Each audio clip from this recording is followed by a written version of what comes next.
If a volleyball fell in a court and nobody was around to hear it, would it make a sound? Mm-hmm.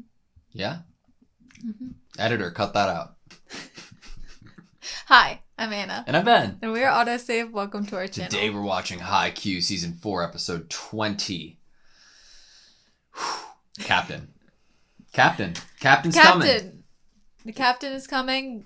We are almost 100% positive, maybe 95% positive that the captain hasn't been on the game yet. Why? I guess it's like a secret weapon. Maybe. The players on his team didn't seem like, I don't know, like the feelings that they were portraying. They were like, yikes. Yeah, like, ooh, things are getting serious. Yeah. I don't know. I'm excited to see those reactions expanded upon. I want to see what these emotions are. What do they mean? Yeah. What is happening here? Is it like, oh no, we shouldn't have let this happen. Now he's going to yell at all of us? Is it like, is he a king of the court? I don't know. Oh, that would be sick. Okay, maybe. Okay. Oh my god, I'm excited now. But what if it was like is he king of the court? Like he comes on, he's like an old Kaguya-sama, how he used to be, but it like works with the Mia twins. I mean, his hair is the same like haircut as Kaguya-sama. He just has like that mix of the light gray. Haircuts. Mm-hmm. Smart. Yeah. But it could be, I want to see another dynamic added in with the Mia twins. What if it's just like, you're in charge of them? He has to be something specific. Yes. For it to create any reaction from his own players. Yeah. And by the fact that he hasn't been in the game yet, but he's still the captain. Ready? Has to be something, yes. Sweet. It must be good to be taking Aaron out, right? Kita. Uh-oh. Was he on injured reserve, maybe? They didn't get to see him in the videos they had. He's a total wild card!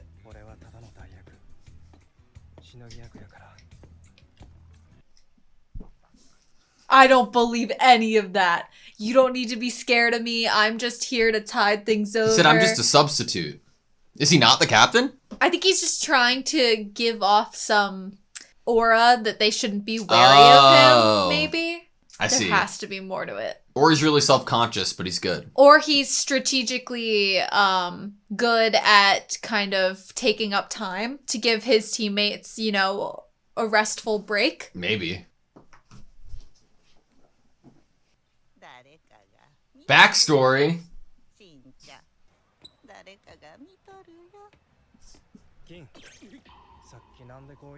Someone's always watching, and that's him.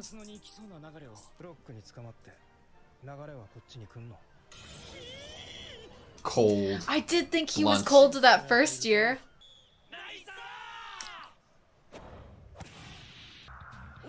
Is his purpose to, like, change the flow of his own team and keep them on their toes? Maybe. Oh! Woo! That was sick. Now none of them are going to want to mess up even more.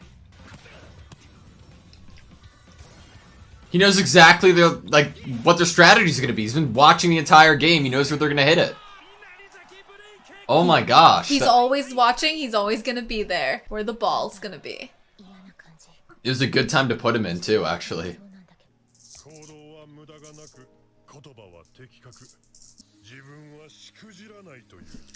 Huh. That's dangerous to play against.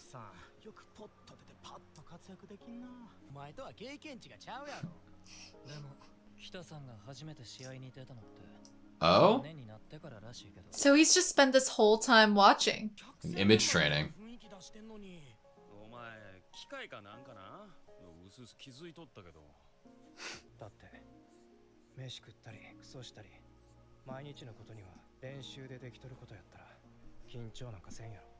Oh.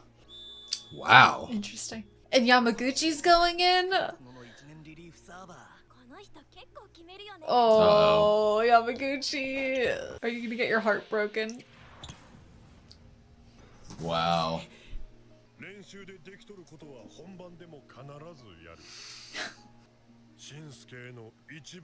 I love that.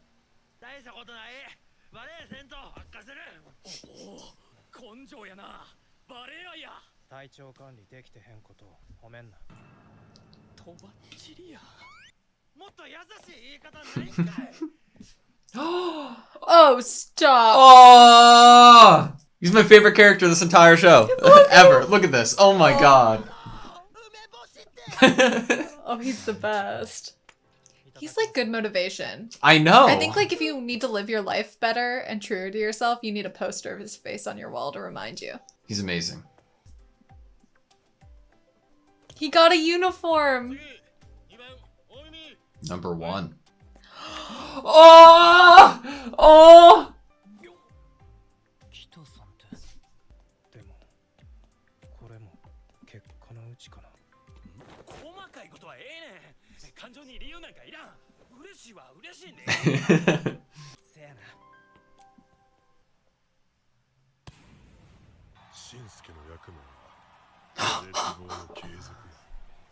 I've never been so happy to be losing.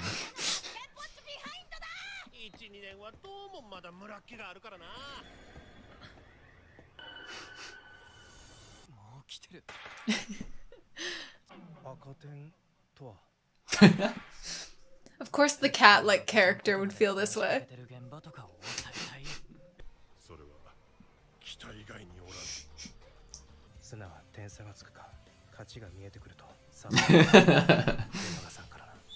To be that god that's watching at all times, you know?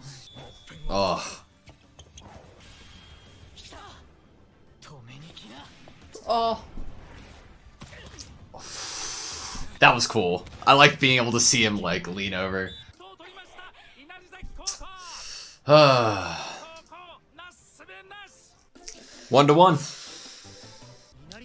Hinata's probably jazzed right now.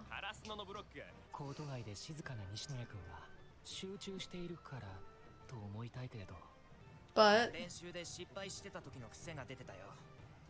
his morale is down. Did you figure out what to say to him yet?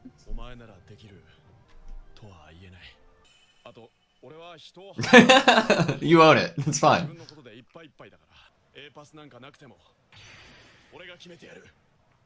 It had to come from him. I like to imagine when Hinata just said, "We need to work on your timing," Kageyama was thinking he meant in volleyball, not like in conversation.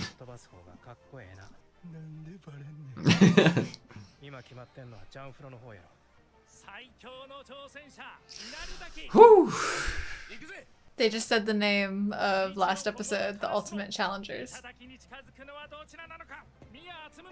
This is when the real game begins. Another jump floater, probably. Another time. Let's do it. Love it. I mean, that could happen an endless amount of times and I would still love it. Come on. Nope. Oh.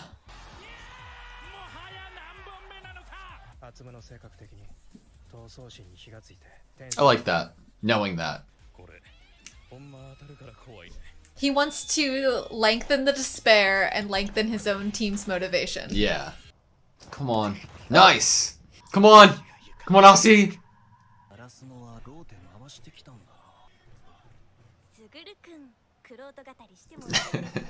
This date's going great. Look at him. He finally realized she's there. I love these little pictures of their heads.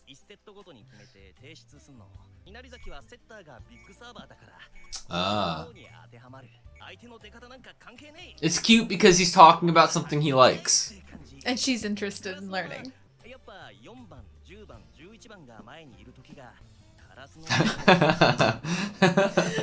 Stop! This is the best image I've ever seen. I never thought I'd see this. A scoring machine.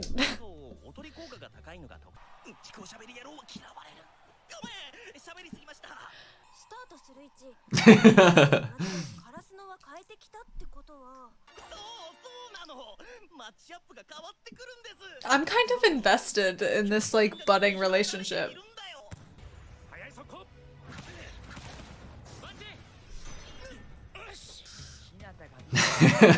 That he blocked it? He has practice.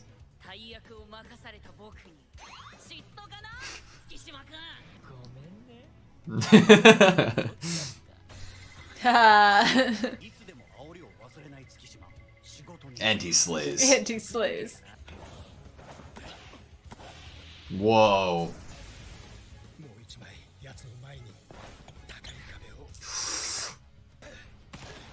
Ooh! The best part of the show is the sound effects. Mm-hmm. Like, you really just feel like you're there on the court.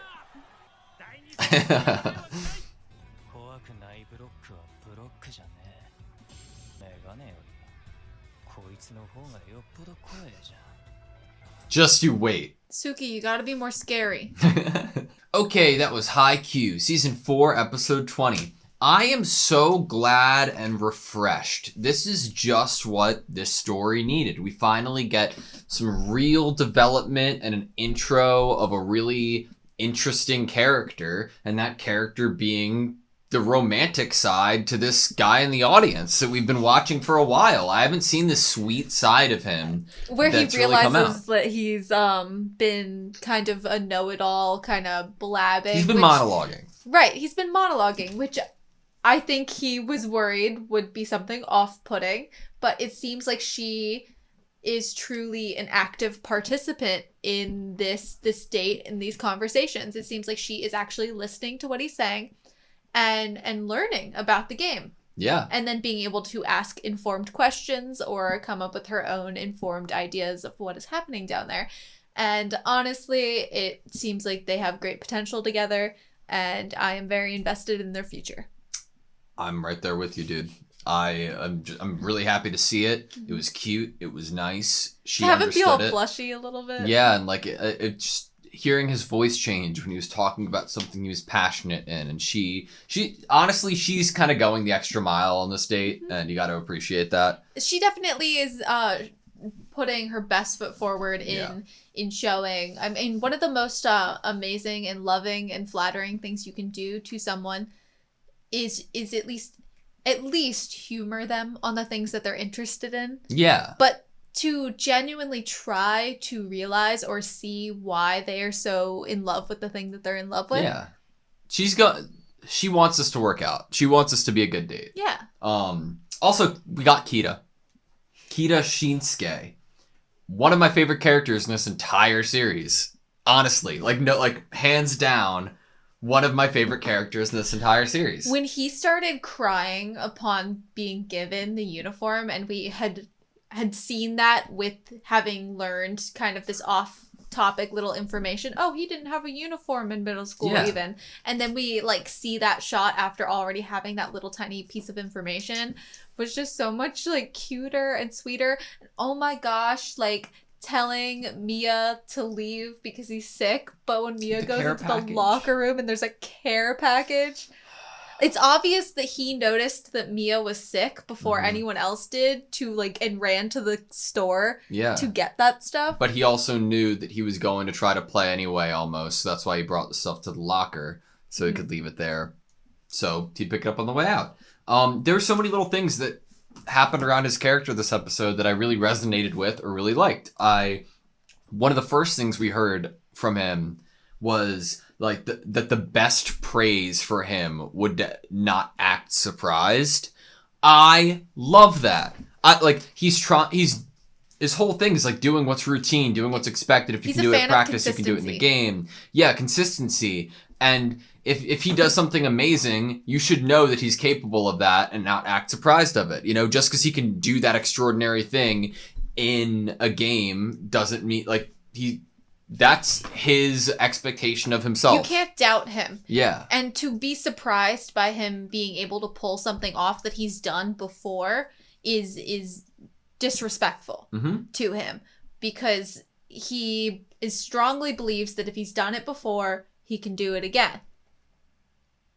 Don't doubt that. Yeah. Don't be surprised. He's gonna do it again because he's not nervous about it. He's done it before. It's whatever. So there's a couple different reasons why I like the whole act like a god is watching kind of thing, or a god's always watching. And one of the reasons I like that is because it perfectly parallels with how he is for his team and what he is for his team on the court. He is the person who's always watching. And just knowing that other person or that god is watching will make you perform better. It will make you think about things, you know? It'll put a spotlight on you. And I love it in that sense, but I love it in the exact opposite too, that he wasn't doing this for the gods that were watching. Mm-hmm. And it seems like, I don't know if you can relate, but I would live a happier and better life if 100% of my day I was living like somebody was watching. I think that like somebody I care about is watching at least, or somebody who cares for me was watching. Or I was watching myself. Yeah, or that's a good way to put it. If someone was like, I'm going to show you I recorded your like daily action and they showed it to me, I'd be like, wow, I shouldn't have been eating that. Wow, I had time to go on a walk and that would have made me so happy to be able to go on a walk or something, and I didn't do it. Exactly. And I love that. I like his character a lot. I think cool. We like characters that are a little more maybe aware and or notice things or observant. I think like Kenma's a good example of that. Like they're very, very different in terms of like what they're observing and why they're observing it, what's their motivation of being someone who notices things. Basically in slow-mo, I'm pretty sure both of them have said things along the lines of they can see things in slow-mo almost. And those are some of my favorite types of players that we get in this show, are the ones that are paying attention and aren't just motivated by instinct. Because we have a lot of players that are very heavily instinctual. Yeah, we do. I don't know. I'm if I'm honest, this is the most excited and happy I've been watching the show in a bit. I think that it's hard to compare for the Nekama episodes, because I think that would be a cheap like answer to say that like, oh, I was so excited for them, because I was, but that wasn't like our team main game kind of thing. And I think that it's important because we had criticized / pointed out bad animation in previous episodes. Oh, they gave love and attention to this character. Well, I was gonna go like a sidebar to that. I think that it's very easy to be critical of something, and it's very easy to praise something that's amazing, but something already has to be more than exceptional to say nothing. And I think that there wasn't like, oh my god, that animation was nuts this episode, but there was nothing even close to it that took me out of this episode. And I had complained about that in previous episodes, and like I just thought it was a really well done episode. It was well rounded, the story was great, the music was great, the sound effects were great. Like it was a really good episode. The pressure that the presence he has on the court, the pressure, he was only in for probably a few minutes. Yeah. In actuality. But what he was able to do, not only did he, it's almost like he was put in just as a reminder to all of the other players that he's watching you from the sidelines, guys. He's going to say things to you when you get off the court. And I think it's almost like once they got in the heat of the game and the action, they started to forget that. Yeah. And then just that little reminder of putting him onto the court we finally know the answer of why they all had that reaction to him holding up the number about to come onto court at the end of the last episode. Because they knew they were about to get red. I am so like I've never been so fulfilled and happy at an episode we just lost a set to. Like we're on even footing now, but we were ahead and now we're even, and I'm still so happy. That was just a good episode. I liked it. Hinata is jazzed. It's where we're ending off this kind of energy that we're going into the next episode with. Hinata is jazzed and super competitive right now. He was definitely noticing Kita's kind of something about Kita and or something that was happening at the game at the time that Kita was in and on the court, because we got Suga reacting to Hinata's expression, which often comes at times when Hinata is just like extra excited about something. Yeah. And now we're getting this Kageyama rival Suki thing. As well as the Nishinoya thing that's going on. There's stuff happening that could end up like, you know how we've talked about with this, like, is Karasuno supposed to win? Yeah. We are at a point where we've now been given multiple things that are happening on the court that could possibly spell success or failure. I feel like this episode was the final piece of setting everything up for like the final showdown, you know? And I feel this that final set. yes, exactly. And like these are all the factors that could play a role, but This is where morale is for each of the characters. these are the characters that we have on each team. Mm-hmm. This is the final kind of battle. And I loved the imagery for the final battle of like the 3 players on one side with swords and shields, and then you have like Hinata dual wielding with these like automatic weapons, and then we had Suki with like a big shield, like way bigger than the other shields that we saw. And we're heavily focusing on rotation and like matchups going into the next couple episodes, maybe the next just one episode. I'm not sure how much longer the game will be going on, but this is like it. This is the moment that will spell out whether Karasuno can go up against Nekoma. Maybe make or break. It really is. I'm enjoying it. I'm happy. You good? I am also very happy. Thank you to this show for always never failing to make me happy. That's kind of, you know how it's hard to say that. I'm just going to say this like one thing. It's hard to say that a show that makes some of the noises that bother me so badly is such a comfort to me. Like chalkboard, you know, fingernails on a chalkboard. That is like the same to me as like sneaker sounds on like court. Like I've never heard anybody say that. I only ever played like sports outside, like on grass or turf, and I cannot stand the squeaking of shoes on a... I can't. What? And normally. But I so much enjoy the kind of immersion that I get in this show of all of the actual like sound effects. Like the sound effects are great for this show. Like the ball hitting the court, the shoes, the whooshes in the air, you know, everything is perfect. Yeah. I never knew that you couldn't. There's just some sounds that I just can't. I can't handle. Everybody has those, but for that to be one of them is such as like I've never heard of that before. I wonder if that's common. It kind of makes sense to me, but I'm used to it / love it. Like I don't know. You could have grown accustomed to it. How do you guys feel about sneakers on hardwood? Is that cool? Is that cool with you or not? Squeak. Let us know in the comments down below. Thank you guys so much for watching this video. Please like, comment, and subscribe, and we hope to see you next time.